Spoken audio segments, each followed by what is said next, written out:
Sri Gurubhyo Namaha children, I am happy to welcome you all for our online teaching academy Ekalaiva.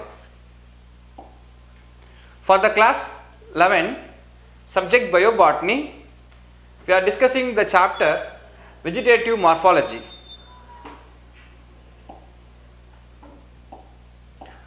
Today we are going to see modification of root. Children, you know very well root system. There are two different types of root is there. One is tap root and another one is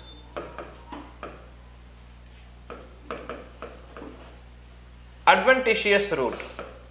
Okay, so tap root. Now we are going to see with modification of root. What are the modification takes place in tap root? In tap root there are two different types. One is storage root, another one is breathing root. These two are the modification takes place in tap root. First we will see the tap root in detail. Tap root modification. In the tap root modification, first we will see storage root. In storage root, the first one is conical root. See the picture here. How the roots are there. How the roots are seen. This look like a cone. So it is said to be conical root. The roots looks like a cone. So these are cone like broad at the base. Here the root is so broad and it gradually tapering towards the apex. So in the base it is broad and to the apex it is tapering towards the apex. Example for this conical root is carrot. The scientific name for carrot is Daucus carota. Next we move on to fusiform root. These roots are swollen in the middle and tapering towards the end. So see the picture here. This root having swollen in the middle. Swollen in the middle and the two sides are tapering. So tapering towards both end. This is the top end, this is the one end and this is another end. Example for this fusiform root is radish. Next we move on to napiform root. It is very broad and suddenly tapers like a tail at the apex. Example is beta vulgaris. Beta vulgaris is nothing but beetroot. See the picture here.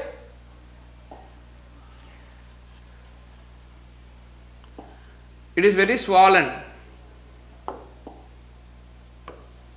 and tapering, suddenly it tapers like this.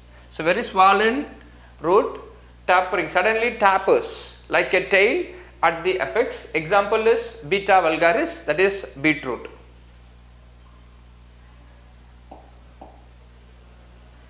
The next one is breathing root. In mangrove plants like Avicennia, Rhizopora develop a special kind of roots. Usually roots are positive geotropism. In case of breathing root, here the root is negative geotropism. It goes to the aerial part, towards the aerial part. It is not going towards the gravitational force or earth. So here the roots are negative geotropic for respiration purpose, because the soil becomes saturated with water and the aeration is very low, very poor.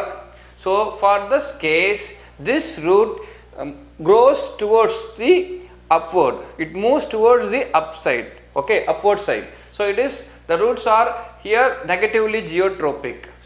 For the respiration, the roots moves towards the upward, okay. So they have large number of breathing pores or nematopores for exchanging of gases. So much of small pores is there. See the picture here. This is normal root and this is the breathing root. Here so many pores are there. These pores are called as nematopores. This is necessary for exchanging of gases for breathing purpose. So it is said to be breathing root. Okay. Next we move on to second one, adventitious root modification. As I said, root modification or modification of root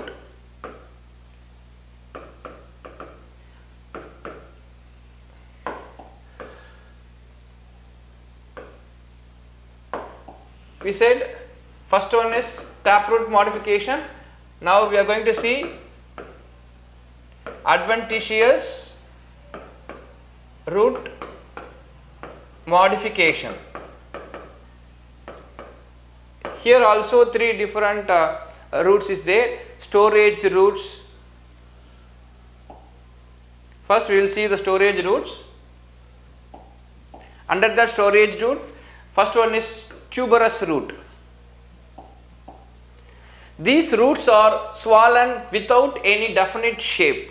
See the picture here. These roots are very swollen, do not having a definite shape, each one having different shapes. Tuberous roots are produced singly and not in the clusters. It is not in cluster, they have single only.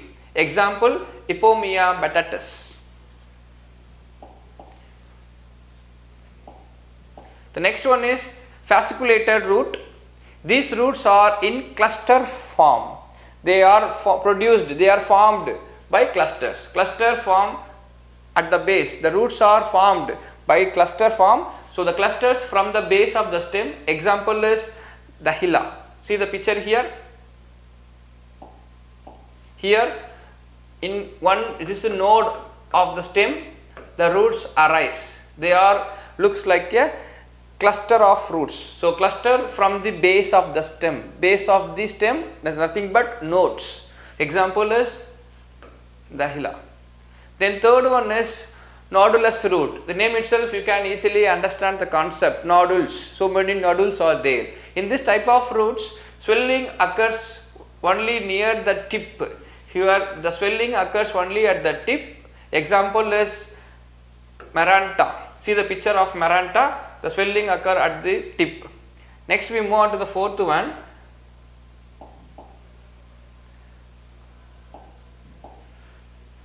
Moniliform or bedded roots. These roots swell at a frequent interval. See the picture here. So each frequent interval there is a swelling. So swellings are found in the root at frequent intervals. It gives rise to bedded root, bedded formation, also called as moniliform root. Example for this is Indian spinach or grapevine. So all these roots having swelling at a frequent interval. So this type of roots is called bedded roots. Next we move on to annulated root. These roots have a series of ring-like swelling. So series, frequent ring, frequent swelling takes place. So this is called annulated root. So these roots have a series of ring-like swelling on their surface at regular intervals. Such type of root is called annulated root. Example is Psychotria. See the picture of Psychotria. There will be a small ring-like structure. So series of ring-like swelling at regular intervals. That type of root is called annulated root. Next one is mechanical support. First one is prop or pillar root. See the picture of banyan tree. Here the roots arise, give support to the trunk. Okay. So these roots grow vertically downwards. So these roots grow vertically downwards from the lateral branches. These are the lateral branches of the banyan tree. Here the roots arise, it grows vertically downwards into the soil.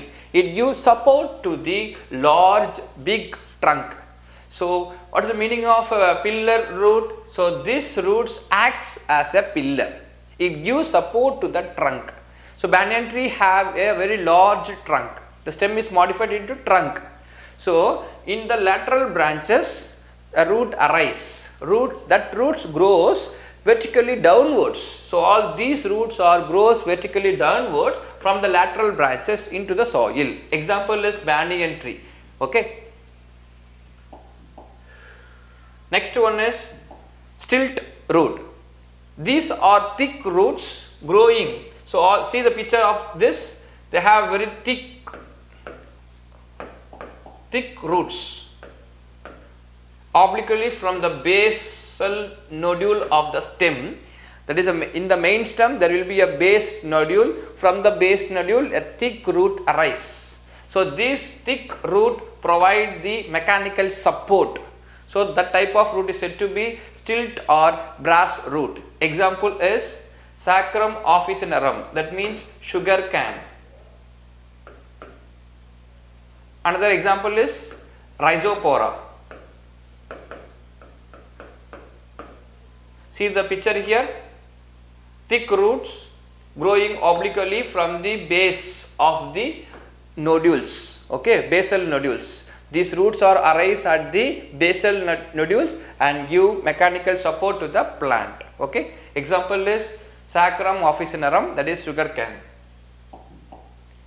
Third one is climbing roots. The name itself you can easily understand the concept, climbing. They have the ability to climb to the next plant, another plant, okay. So these roots are produced from the nodes of the stem which attach themselves to support and help in the climbing. So see the picture here, these roots produces from the nodes, and this is very much essential for the attachment themselves to the support and help in climbing.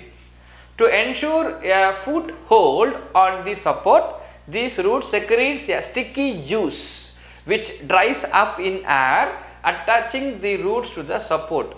Example for this climbing roots is piper betel.